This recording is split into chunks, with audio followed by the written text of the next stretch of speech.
Well, hello everyone, no matter where you happen to be around the world today. Welcome to this Bald Eagle play-by-play program brought to you by Explode.org and the Raptor Resource Project.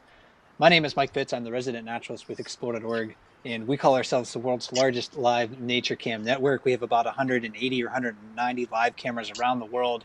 But today we're talking about bald eagles. We'll talk about maybe some Canada geese, peregrine falcons, perhaps some other things that come up as we see them live and share this experience with you.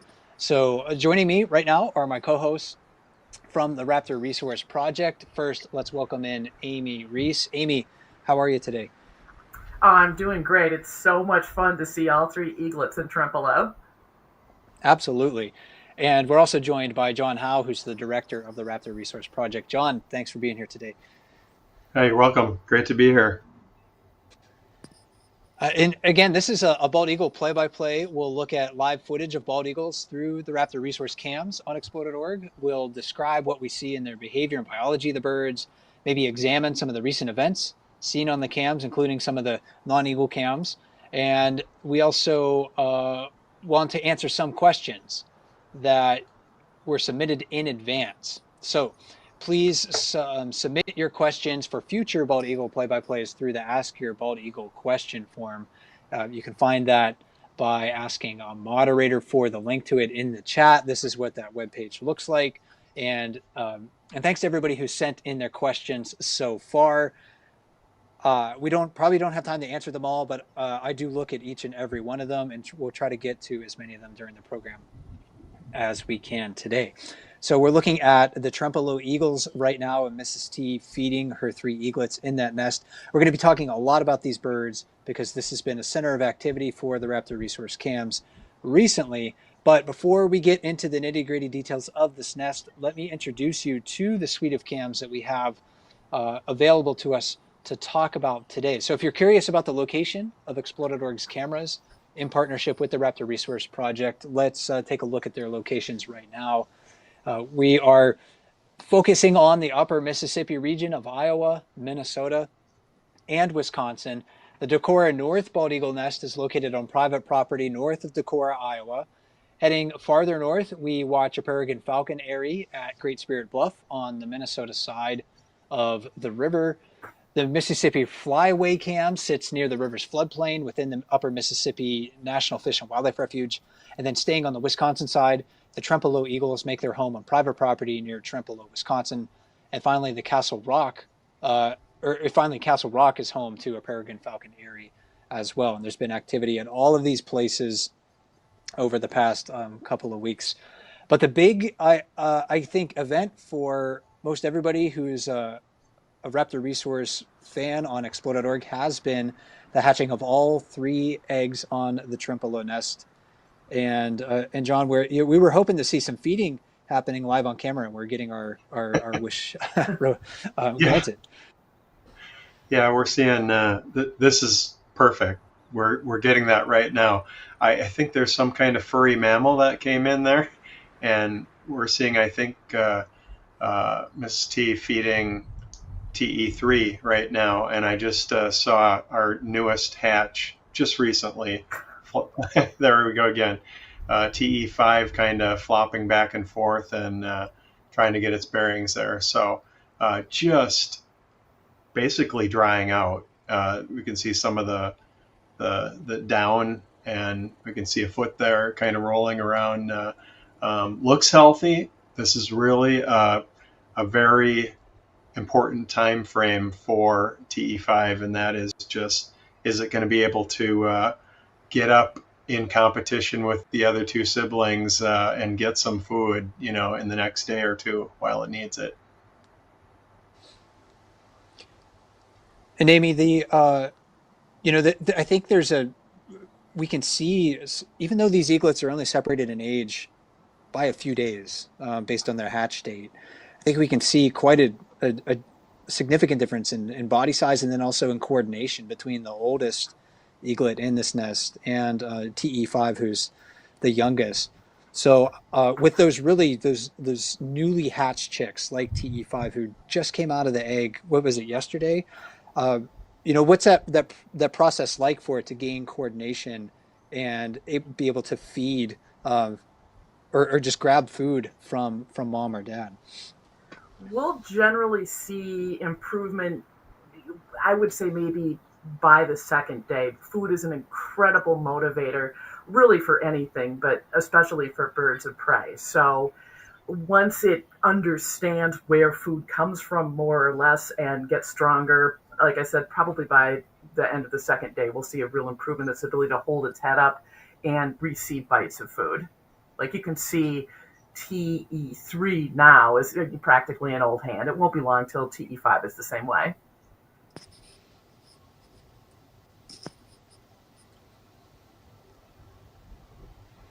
We did have a an audience question that had to do with food and the types of food more specifically. It's about young eaglets, and it came from Donna. And Donna wrote in, "How long can the eaglets go without food? Also, do you guys ever take fish, rabbits, or mice out for them if it gets too urgent?"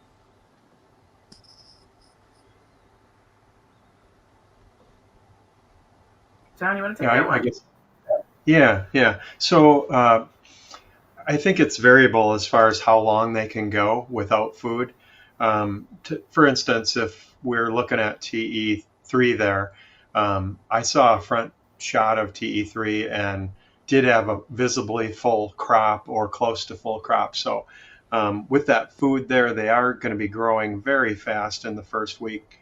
But there's enough food that TE3 has received, being the first eaglet to hatch, that I would guess that it could go at least for 3 to 4 days, in as long as it gets food and something in that time period. Now with freshly hatched TE5, I think what we've typically seen is usually they're getting fed within the second day, and even just liquid. You can see on Mrs. T's beak, you can see some kind of looking like mucousy saliva coming down along with the food bites that she's feeding the TE3. And whatever it can be, liquid or solid or whatever those eaglets get, anything is nourishment to them. So as far as how long they can go, I'd say it depends on how much they've gotten for food so far, and then weather is actually probably a pretty big factor too. Uh, if this was a situation where we had a storm coming in and the parents were incubating and really hunkering down, and there were few feeding events, we could see many fewer opportunities for feeding, and that also could really be detrimental for an eaglet that's not getting fed. If they don't have as many opportunities to get that first feeding in the first 2 or 3 days, weather can be a significant factor too. Amy, right now we're seeing just two of the eaglets' heads popping up. So the oldest chick in the nest and the youngest chick in the nest. We're not seeing the middle child in there right now. Could that just indicate that uh, TE4 is probably full and maybe had a good feeding earlier in the day? It absolutely could be full, although they'll generally compete for food when it's there. But it could be in what we call a food coma, right? I also Hmm. didn't see if there was bonking interaction earlier. So, if you watch, you know that they establish a pecking order, and that starts pretty earlier or pretty early. So that could also be part of it. Maybe it ate a lot. Maybe it's not really motivated to get up. Maybe TE3 has started enforcing that pecking order because TE3 wants to be at the front of the food line. All the eaglets do. Yeah, and I'm just looking through. We get such great notes and information from cam operators, and I'm just checking back through the day here, and there were several feedings that did reach TE4, evacuation, poop shoot, and just some crop drop motion, trying to move food from crop down into stomach earlier today. So probably just in catch up mode, food coma, something like that.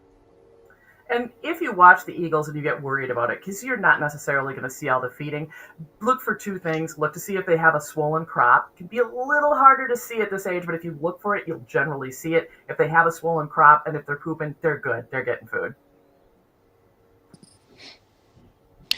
There is a sibling rivalry that happens, among clutches of eaglets and many other species of birds, right? And somebody was wondering a little bit about that. Kathleen wrote in and is asking, what are the odds of eaglet survival in a nest of three that hatch? Are the odds different from being like the firstborn or the second or the third? And what about that oldest chick? Does the oldest chick have better odds? I don't know that we know if the oldest chick has better odds. I haven't seen that. I can tell you that in three egg nests, percentage of survival rate um, is about 79%. So if 83% of the eggs hatch, 79% of the eaglets will fledge. So in three egg nests, it's really high. It's pretty high in all nests, weirdly enough, except one egg nest. So um, competition is part of the eagle way of life. It's important for their growth and development and eventual socialization, right? And most of them tend to survive it, even though we're like, no, stop, feed the little one. Yeah, yeah. Looking back at the history, I'm remembering at the North Nest when we had three eaglets, and I'm thinking it was 2016 or 2017, way back. But that is a nest that I remember that year. It didn't look like we had as much food coming in, and it was very interesting to notice how the youngest eaglet was finding ways to move around because there was that pecking order, and the oldest eaglet there was really conditioning the others to stand down, if you want to call it that, when mealtime came. And I just remember both the other two younger eaglets learning how to kind of move around to the back around the parent and stick their head up underneath through the legs to reach for food without getting uh, head bonked or hammered by the oldest one. So that conditioning by the oldest eaglet can really drive some of the behaviors at feeding time. When food is plentiful, really what it's great to see is that the oldest or the strongest one who's able to get that head up first and get food will get full, and it will rest and sleep, and then that gives an opportunity for the others that are waiting that have not gotten fed yet. Well, and you're totally right. I believe it was 2016 was the first year we watched the North Nest, and we absolutely saw that. And it's part of the suite of what we call eagle table manners, right? So you've got hissing, mantling, stealing, right? All of that are things the eaglets do in the nest, but it's also stuff that they'll do after they fledge and then when they disperse, because we see that, among other things, along the Mississippi River with the Mississippi Flyway Camp. So eagle table manners are learned early in life, right? For sure. We're hearing Mrs. T right now vocalizing, maybe tracking something that's moving in the sky right now. Um, John, what might uh, she be reacting to that we can't see on the camera right now? Yeah, it's this specific area. We haven't shown a lot of views here lately. We can and will probably off season more, and once the eaglets are a little bit more stable and older. But looking straight out, you see the main branch there, that the offshoot branch that eagles perched on. In that direction, there's a island in the middle of the Mississippi, the first barrier island, and there's a fairly large eagle nest right over there, and then over off to the right where the other branch is at an angle on the Minnesota side, there's another eagle nest over there. So definitely there's plenty of raptor activity going on there. So could possibly be checking and watching activity, or also possibly noticing that Mr. T is close by and calling him in for duty or her management of the eaglets. So it could be either of those. There's also a hill behind us, so we can't see it. It would be directly behind us. And we've seen turkey vultures and other raptors kettling and thermal soaring there. And I've seen a fair amount of turkey vultures at once. So you don't usually get upset about turkey vultures, but there might be something back there too. Right, and around the corner, we know, not necessarily in sight from here, there's also peregrine falcons, right? Yeah, yeah, yeah. We had so an adult just landed back at the nest. I'm wondering if this is the mother or the father here. It I'm still not that looks great like at it. Mrs. T. Okay. Yeah, long beak, pronounced brow ridge. That looks like it probably is Mrs. T again. If I'm thinking, And I'm seeing what uh, you were mentioning earlier about full crops on that eaglet that's sort of like higher up on the nest and just looking at that food, but yeah, maybe not grabbing at it as enthusiastically as it had earlier. You just see that like that bulge right below its neck. right, right. So now we're looking at some opportunities for that's either TE4 or TE5 right behind that just got a bite. I think that's four, but I'd like to see the other one sit up to be absolutely positive about that. Yeah, yeah, that looks like it could be TE4 that just got a bite, and TE5 is resting again. But TE3 is kind of rejecting food right now. How Sorry, I'm full waiting is for too dessert. full? We're finding out. Yeah, well, there's TE5 just hopefully Come resting on, come against the on. others. And we They kind of they pretend really we're all dispassionate about this, but we're like all the rest of you, like, come on, Eagles, go, come on, feed the little one. yeah, and we're not even looking at a blizzard or a snowstorm here right now. Kind of Right. narrowing that window. So it really is after years of watching this, or even just jumping in. I've always found it interesting. You got that feeling of, you know, with kids and with humans and with siblings, it's always everybody gets their share. And in the wild, it is not that way. It's whichever beak is up there and whichever one is available first gets that. It's not like the parents are saying you got some and you didn't, so I'm gonna move over and give you some. And that's probably one of the hardest things to watch with eagles and other raptors is watching that. You know, the one who can get there and get the food is the one who gets the food. Oh, did we get a bite in? It looked real close, but I wasn't sure if it was number four or number five. But it looks like number five is Yeah, just on the that's going cusp to of number getting that number first feeding. four. Yeah, number five's in the back there. We'll see. It's kind of a big bite for a brand new hatched eaglet, but we'll see. Yeah, I thought TE5 got a tiny little bite off the side when TE4 grabbed it, but I am not certain that that's what I saw. Hopefully it did.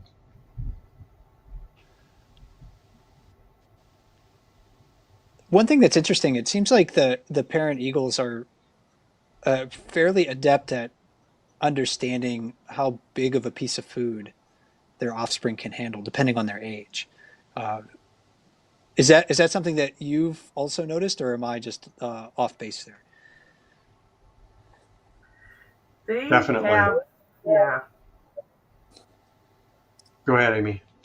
they have really, really sensitive tongues and beaks. John, I think it was maybe the second or third year you were with us, you were absolutely fascinated with it. So we cut some videos of it because it is just really interesting to watch how they seem to understand what their young need. And we'll see that progress too. So they're still getting pretty small bites and they're almost 100% digestible. They can't really deal with bone or scales or fur yet. But that, again, that's going to change very, very quickly. Yeah, and it looks like there's been a switch over to fish now from whatever mammal that was. So I don't know if when she returned, she brought some fish with her, or if that was just a piece that was in the nest. But the fish seemed to be a little bit more soft and malleable, and a lot easier for the youngest eaglets to get in their mouth, or their beaks, I should say. John, there was a fish on the nest a couple days ago. I don't know if you saw it or not. I couldn't decide if it was a carp or if it was a big head buffalo. Did you see that? It was giant. Yeah, Oh, I think it was probably buffalo or red horse. I'd have to see a picture of it, but Okay. yeah, well, I think number five just got a piece of food. So success there. I think it's just part of those growing pains. I mean, this is one of the things that's so fun to watch with young birds, especially. They develop so rapidly. And Amy, you and I have talked about this before, but like after a week of growth, I mean, they are substantially bigger than they were Yeah. when they hatched. It's kind of amazing how fast they grow. yeah, Oh, absolutely. They have some of the fastest growth rates of any North American bird, possibly the fastest growth rate. So it's really incredible. I'm trying to remember if they double their size. Um, sorry, you would think I would just have this stuffed in my brain right now. But yeah, they're growing enormously quickly. They will be around a pound at week's end.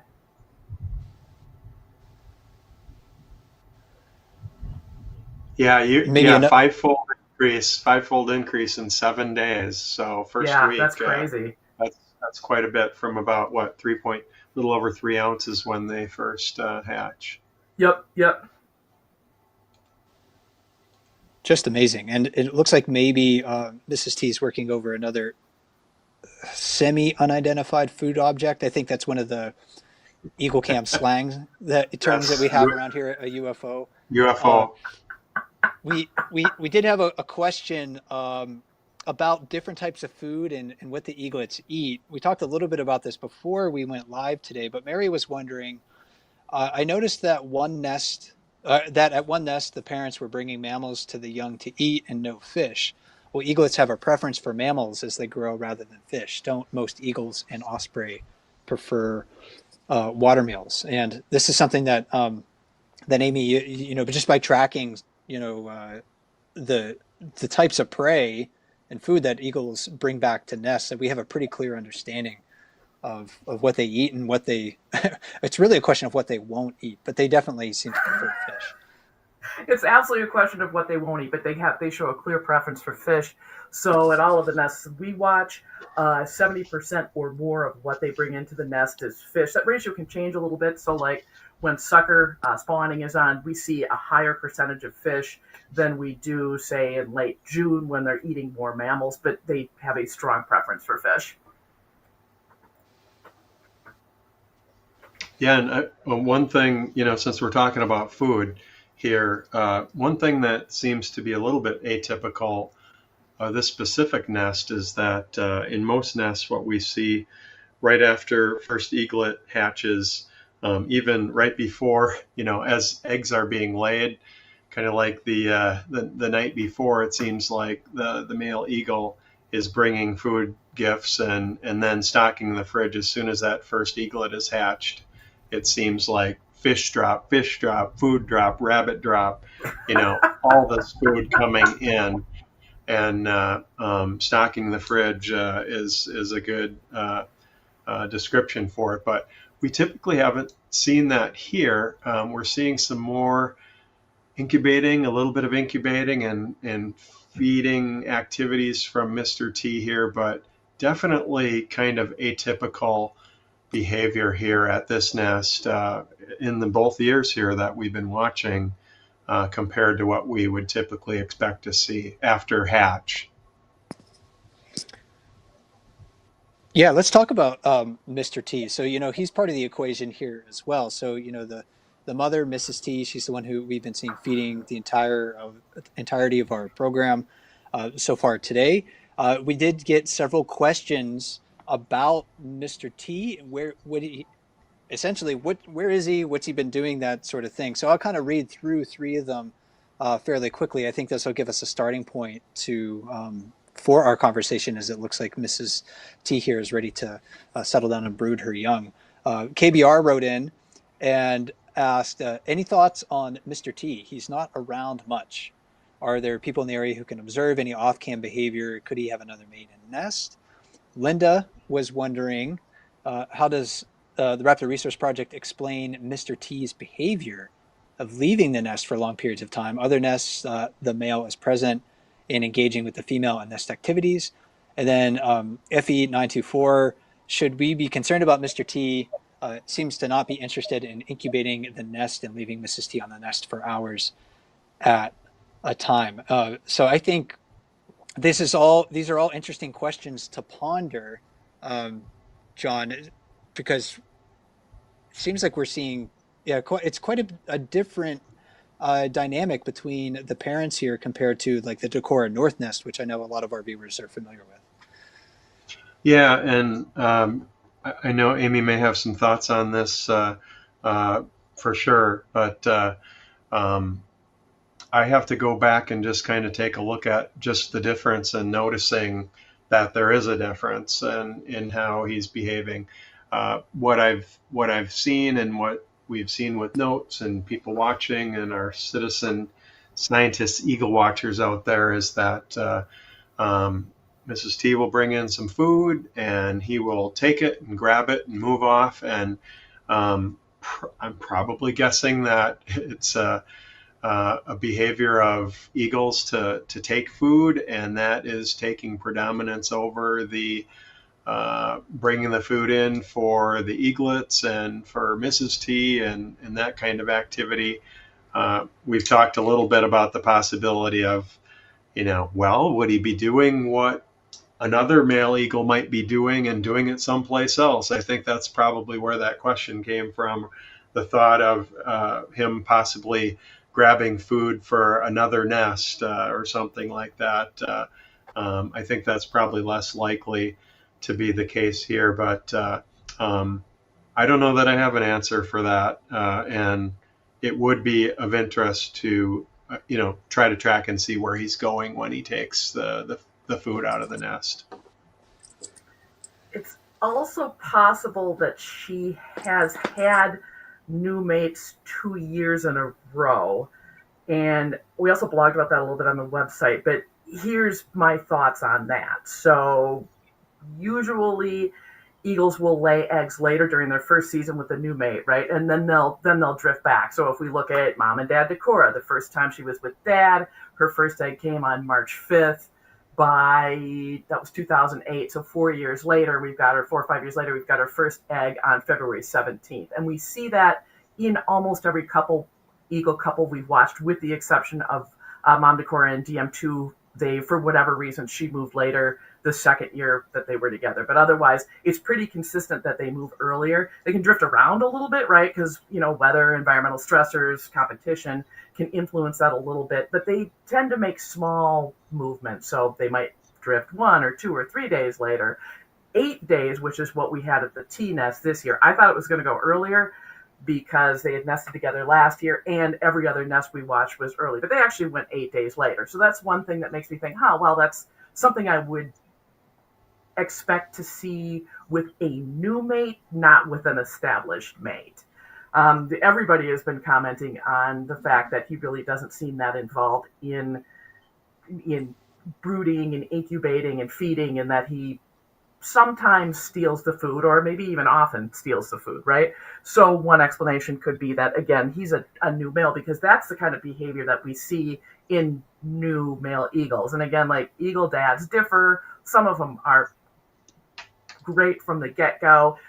Some of them are a little less great from the get-go, but they all go through that learning period, right? And it looks to me like he's kind of in a learning period. Like, I have the instincts to do this, but I don't really know how to do it and don't really want to. And then we don't have a lot of biometric data from that first year. And the camera we had the first year was not as good as the cameras we have now. But it looks to me, looking at the eye fleck, it's the same female that is right there at 5 o'clock. I'm not so sure with the male, so I'm not going to say, like, yes, it must be a new male, but I think that's a possibility. Yeah, and I want to correct myself. I was thinking that this was Mrs. T, and now as I'm seeing and watching a little bit more, a little bit whiter head, and I'm thinking that this could be Mr. T instead of Mrs. T. But Feed those babies, Mr. T. yeah, so if it is, hey, my apologies. Keep up the good work. Well, Without the, Mr. T is always out there. Just if we don't see him on camera, he's pitying all the fools who Nice. invade his territory. I'm a big Mr. T fan, so I'll drop in all sorts of Mr. T references if you want. But I think KT, our producer behind the scenes, maybe can bring in a clip of both of the parents in the nest. I think this is from earlier today, to give us a perspective on their differences in size and appearance. And also, it's an opportunity for us to talk about personalities too.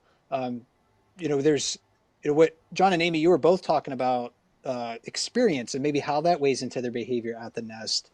But Amy, I think we can't also, I think personality could have just a big influence on the behavior of what we see with parent eagles at the nest, because they're not going to go about it the same way. Yeah, and certainly we see different personalities at different nests. Those of you who watch the Decorah Eagles for a while remember that Mom was famous for what we call Mom on top.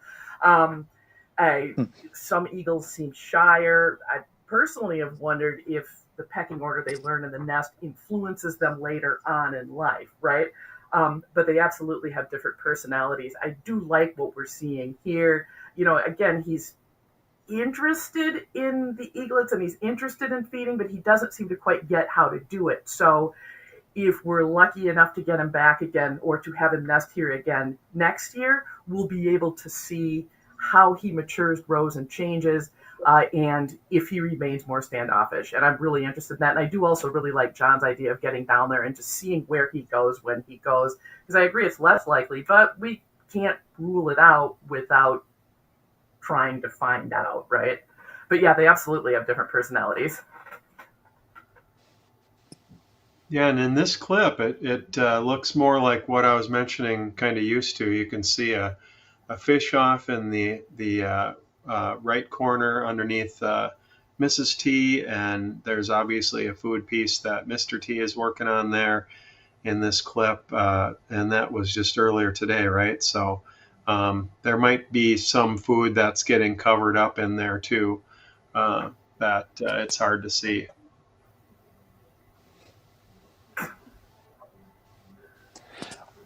Well, if you're just tuning in, thanks for joining us today. My name is Mike Fitz with Explore.org. I'm talking with John Howe and Amy Reese from the Raptor Resource Project. We're looking at a mix of live footage and clips from our webcams along the upper Mississippi River. And right now we're back to live footage here of the Trempealeau eagles in the nest. There's been quite a bit of other activity going on on some of the different cameras recently. And I think as maybe our eaglets get covered up and brooding starts to happen, KT, maybe we could head to the Decorah goose cam right now, because we are on a hatch watch there, and there's been a lot of activity in our geese nests recently. This has been interesting to see. We've seen over the last few weeks or so raccoons visiting the nest, and the geese getting defensive in those situations. This nest though is ready to hatch, right, John? So are the eggs in the nest by the end of this week, if I heard you correctly earlier? Yeah. So I was just kind of peeking a little bit there before, and it looked like she just sat down on the 5 eggs there. And what I understand is that we're on hatch watch as early as this weekend here. So we'll see what happens. That would be great if it's after Sunday. We're actually thinking about trying to get down there and possibly do some more intensive filming of the jump of the goslings here this year, as we have some other years in the past. But that process happens fairly quickly once the hatch starts. all those eggs are most likely going to hatch within a day or two of each other, and then it's only a day or two before the goslings will be in a jump ready mode. I also want to point out something about this nest. So last year when we were doing camera work, we went up to clean the nest and noticed, because geese don't build nests, that the nest was just kind of a disaster. So we rebuilt the nest and thought, well, maybe eagles will take it, but also maybe geese will take it. Geese took it, but if you look at what she's laying on, that's mulch. So we built a framework of sticks and then filled it up with mulch and leaves and so on and so forth. But that's why that looks that way. That is literally mulch, not the kind that you buy from a store that's dyed, but some we got for free from Decorah Parks and Rec from trees that were shredded. So that's why that looks like that. Yeah, so probably the first eagle goose nest rebuild that's been occupied, right, Amy? Yeah, probably. I mean, I guess they took over N1, but that probably doesn't count because they didn't take it over the first year. Right. Or do I have that wrong? Is it usually N2B there? And I bet it's usually N2B there. And sorry, we got a lot of nests, and sometimes I get confused. Yeah, this one has not really had much of any eagle activity in it for at least 4 or 5 years. So Yeah. There's a significant difference in the mobility and behavior of, let's say, a gosling, a Canada goose gosling, and a bald eagle chick in the nest.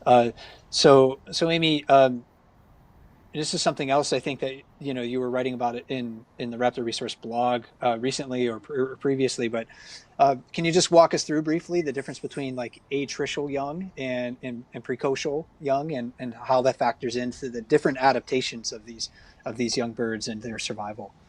Yeah, absolutely. So altricial birds, and that would be an eagle, would be an example of this. The young hatch helpless. They're unable to care for themselves. They're unable to feed themselves. They generally either can't see well or their eyes haven't opened yet. So parents provide a lot of care, round the clock, 24/7 care for them. With geese and other water birds, I think Anatidae in general are precocial birds. So they hatch ready to go. Shortly after hatching, they can get up, they can move around, they can feed themselves. In the case of geese and ducks, they can float. So their parents still provide some level of care for them. They show them where food is. They protect them from predators, but they don't need the same kinds of investment that altricial birds do, which is just important to their lifestyle, right? If you think about where they live and how much time they spend in the nest, precocial birds really have to be ready to go. Altricial birds don't to the same degree. Eagles have an unusually long amount of time in the nest, but even altricial birds that don't, like American robins, for example, hatch helpless. Yeah, with the eagles, I think we end up seeing uh, in a tremendous difference in compared to like some of the small songbirds that we might be more familiar with, because robins, their chicks are out of the nest in like 2 weeks. Yeah, That's yeah, they're that's way different than an eagle, which is in there for what, like 80 days or something. yeah, it's really interesting, and there's been some work on intelligence in animals that can be a touchy subject, but generally animals that have longer childhoods indicate have more of what we would call intelligence, and also you just seem to have a little bit deeper personalities, right? So I think that counts with eagles, although it's hard to say that the goslings don't have a lot of personality because they're awful cute. Yeah, and we're looking forward to the goslings hatching in this nest and leaving the nest perhaps as early as this weekend. That happened earlier this week with a different nest, and we do have the clip of that we can bring up, which is it's always exciting and nerve wracking to see these moments. So whenever you can, KT, if you can bring up the gosling jump, and this one was a bit different because both parents were in the tree; they weren't on the ground calling, uh, and it was it was one of the goslings that decided, hey, the heck with this, I'm gonna get to the ground. Yeah. And the nest that we're looking at is N1. That is the original, uh, you know, famous Decorah eagle nest that started out with American eagle.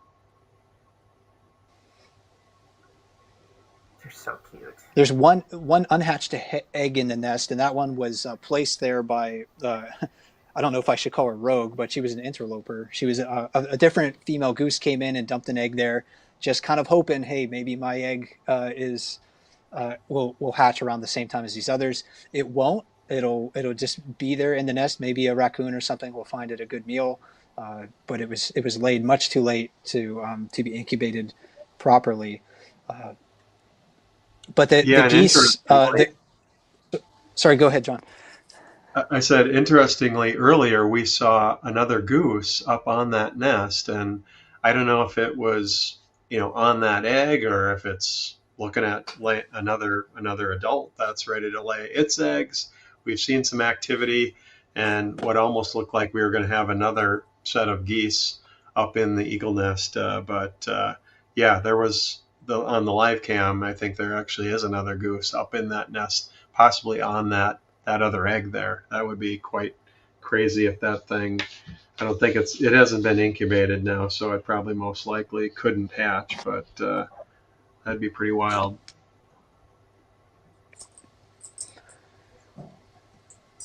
One of the common questions that we're seeing, Amy, about sort of like this situation is people again are quite surprised about geese nesting high up on trees. And I was thinking about this more. We talked about it during the last play-by-play, but I was also, again, thinking about this concept of shifting baselines in conservation and what we determine to be what we think is normal maybe isn't quite normal because what we've seen over the past 100 years with eagles, certainly in the frequency and the abundance of eagle nests on the landscape, that's not what was normal in North America. But maybe I'll get back to that thought because as we play this clip here, we're seeing that one gosling moving towards the edge of the nest, and it just decides, hey, I'm done with this. Which And the others are following. That's what really gets me. This just went so quickly. I remember years where like, suppose the one doesn't jump. That What was do a we good do, jump right? too. Yeah, That was a jump. good jump. It kind of cleared all the branches and just that gosling was just that was gung ho. Yeah, that was a champion. We do also get questions about why we don't put padding on the ground or padding on the branches. So to start with on the branches, we're really kind of limited in what we could do. There's a lot of branches, right? So in that case, we just hope for the best and that they don't hit branches. We have left brush around the bottom of the trees, and the goslings are dropping onto a riverbank. They're also really springy right now. They're mostly made of chondroid bone, and they don't weigh anything. So the chances of them surviving are really high. We tend to lose one every year, and that's just kind of the cost of nesting up high. There's not a lot the geese can do about it, and there's not a lot we can do about it. Yeah, I saw another question that came up about, or maybe it was mentioned earlier about, do we do anything to trim around the trees? And we typically will trim some of the camera views up by the nest and move some of the branches that are in the way when we're doing work around the nest.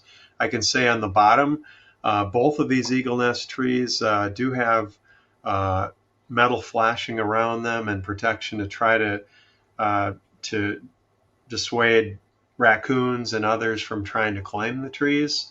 And we try to keep the branches and other trees growing away from the base. We don't necessarily do it to clear it out for the jumping goslings, but those are two instances where we do trim and move things away from the tree that could likely help in that situation for less obstacles when they come down from their jump. Right, right. No, but if there's a branch that's like 20 feet below the nest, we're just probably going to leave it there. Right. Thanks for answering that. I know that was something that people had been wondering as well. We did actually get a question about that, about tree trimming and the goslings. Uh, this nest too it's also something it's not close to the ground. Is it I forget the height of it. Can you remind me of how high it is? It's up there. John, am I N1, right I about think, is, 70? yeah, N1 is is pretty close to 70 feet. And when you drop from the base of the tree down just a couple feet away to the bank of Trout Run Creek, it's even further Yeah. if they make it further to the north. Right now, this is live footage from the N1 nest uh, in Decorah, Iowa. So this is like the these were like maybe the location of the very first eagle cams that we had on explore.org here. Currently, we can't see eagles nesting on these cams directly, but we get to see the uh, the sort of like eagle adjacent animals that are associated with these nests, like Canada geese taking advantage of a nest that's empty. Again, not something that we're used to because there were just so few bald eagles on the landscape. 50 years ago, even 30 years ago. I mean, there's way more eagles on the landscape right now. So, getting back to that thought that I had originally, like our baseline should be a lots of eagles on the landscape. It should be lots of birds on the landscape. It shouldn't be just a few of them here and there. And maybe we're going to see more of these situations in the future, Amy, as we have more eagles nesting on the landscape, and that's going to lead to empty nests here and there, and the opportunity for other animals to use them to their advantage. Yeah, I think eagle nests, when I think of them, I kind of think of them as being sort of like a reef, right? So you're in the ocean. Where's everything going on? There are pelagic fish, there are deep water fish, but there's a lot of stuff going on at the reef because that's where shelter is, that's where food is, that's where everybody's hanging out. An eagle nest provides some of that same sort of structure, right? So if you're a mouse, sure, an eagle might eat you, but it's not a dedicated mouse hunter like an owl or a fox, right? So it's a safe place for it to be. It's going to move in. Little birds will move in. We've seen smaller birds. I want to say English house sparrows. I know, controversial, but we've seen them and other species nesting in the nest. We see birds come in to glean material, food, nesting materials for their nests. So yeah, eagle nests just draw other stuff in because they're a wonderful resource for food and shelter. Also, if you don't insist on running up and down the eagle, as John captured on film one year, if you leave it alone, it'll probably leave you alone. Yeah.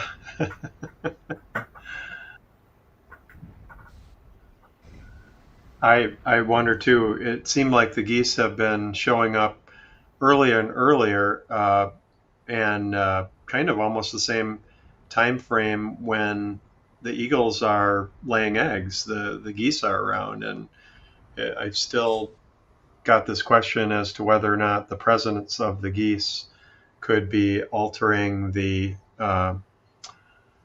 whether or not the eagles are nesting in some of these nests. Right. I think it's a At least good these two. question. Um, Peregrines have generally, we have early nests and late nests every year, but peregrines have also generally moved their nesting earlier. So um, I'm really curious about where some of this is going to go. A different suite of cameras that we have on explore.org with the Owl Research Institute. One of them that we have is on supposed to be for osprey, which aren't owls, but the opportunity's there. Watching osprey, it's fun, it's interesting. But recently, there's been a similar situation where there's a tower. It was built specifically for osprey, but a goose just decided, hey, this is where I want to nest. And I can't remember the exact year. I'm sure the Explorer audience can let us know in the comments. But it was not too long ago. There was a goose that showed up before the osprey did. The goose claimed that nest as its own and began to lay eggs there. It defended the nest tower from the ospreys that wanted to land there and lay their eggs in it. And the osprey didn't nest there this year. So that seemed to be an obvious example of displacement. And geese, they're not small. The eagle nests are really big, and the geese, body wise, I think maybe they don't have the wingspan of a bald eagle. Correct me if I'm wrong, but weight wise, I think they are more substantial than a bald eagle. It depends on the species because I forget how many species of Canada or subspecies of Canada geese Oh, there right, are. There's a fair right. amount of them. But if you're talking Brannocanadensis maxima, so the big boys, I want to say they can be 20 pounds. I don't have that one on the top of my head, but I think that's right. They are very large. Yeah, certainly like the cackling geese, which is like maybe like the smallest subspecies of Canada geese in North America. Those ones are pretty petite, but yeah, you get those big ones. They're quite substantial. Um, we have Yeah, I'm just maybe taking about a 10 quick minutes left. peek. 12 to Sorry, go ahead, John. 14 pounds for female and male, and that might be just one of the. This just says Canadian geese, and which is at the same weight and size as an adult eagle, probably even larger for the male than male bald eagle, which is in the 9 pound range. Right. And one of the reasons I mentioned that is at that Decorah nest we've seen our eagles, mom Decorah, dad Decorah, DM2, even hatchery mom and hatchery dad. We've seen them attempt to fish in the overflow retention pond for fish, and the geese will stop them from fishing. And then I've also seen personally, I've watched a goose chasing. I think it was uh, hatchery dad, or no, it would have been DM2 chasing DM2 up in the higher atmosphere, at least a couple 100 feet high, chasing him away from the valley. Um, uh, it was in the goose nesting time frame, or right shortly after about this time of year. And if anybody listening has been chased by a goose, you can kind of understand why an eagle would be hesitant Yeah, in those right. situations. So I've been there. I don't know if either of you have been there. Yeah, we used to live next to a farm that had domestic geese, and they were the watch geese and the attack geese. So absolutely, and I was thinking, I initially said 20 pounds on the maxima. That would be an extremely fearsome animal. I'm glad they're only Yeah. 12 pounds.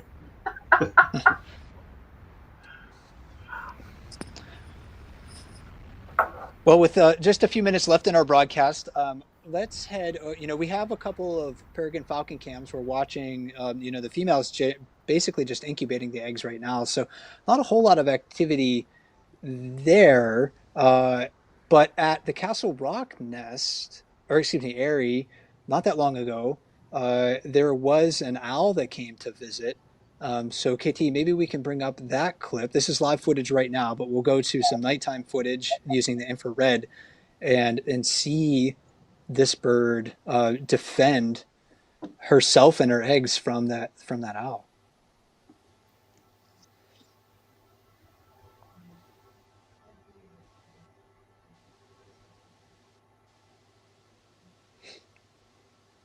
And I'm not sure how long of a clip this is. Hopefully I didn't create it so it's like 10 minutes of lead up time. Sometimes that when I make clips, I want to get the context of what's going on beforehand, so we have a little bit of lead time in there. Um, but just Yeah, and resting quite soundly now. Oh, here we go. it's alert now, and could have maybe heard the owl Yeah, I wonder. because I don't hear the audio, but it's alert. And I wondered if the owl was coming up there just because it was a potential for a nest and it was going up there to perch, or if it actually, knows or knew that there were peregrine falcons there. If Could it's a have been great surprised. Oh, this is occupied, right? if it's a great horned owl, I would expect it because their reproductive season is more similar to bald eagles, so I would expect it to have young. But it's possible that it was just like, yeah, I'm in a nest here. I'm sure, like eagles, some of them go early and some of them go late. Or perch for the night, or who Right, knows. right. But this is the nest I think I mentioned. Yeah, look at that. That's amazing. That was quick. Yeah, that's one of the things that just amazes me about um, so many animals and especially birds. It's just like their reaction time and how quick they are. That's that bird reacted faster than I can blink. And that's not near the engagement that we've seen in the past at with the nest box at Great Spirit Bluff, where there was actually, the owl got into the nest box. There was talons, from owl, into the falcon. The falcon, on its back wings with its talons out, trying to defend its young. And this did not get near to the level of the, just connection and uh, actual drawn out fight that we've seen before. So she did a great job. Getting a little And bit you're right. shaky there, holding those wings up. And you're right. That does seem more like exploration versus a desire to come in and eat or fight. Yeah, Because that owl and left real quick. right, and I think we've seen that opportunistic uh, activity with the great horned owls going after young peregrine falcons after they're close to fledge, they're calling, they're food begging. The owls hear that. We're definitely not at that point of the season here. Could we take a look at John's nest really quick at Great Spirit Bluff? I want to see if something is visible there, just to point out to the fans. Okay, you can kind of see it here. So Elaine is a 2-year-old bird, and if you look at her plumage, you'll see her head looks very adult, but she's still got those lovely brown juvenile feathers in the back.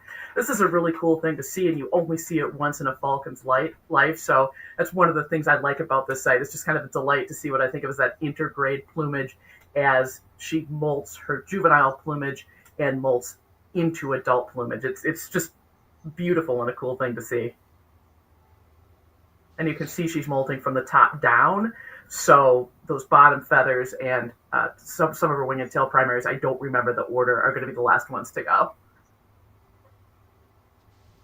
Oh, I hadn't even noticed that until you mentioned it just now. There is a definite gradation. It's kind of closer to like a navy blue, almost purple combination from the head and the shoulders, but going back towards the tips of the wings and the tail, definitely more brown. It's so fascinating. Yeah, yeah, it's really cool.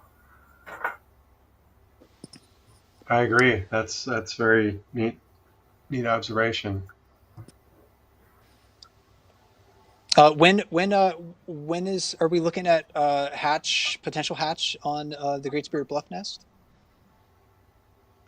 John, do you know off Let's the see. top of your head? I think we have it I'm on the gonna web just page. check real quick here because I got that Okay. up My here. notes say the third egg was laid April 2nd, So but I May didn't make a note 5th of it. Okay. is our estimated hatch date. Yep, May 5th.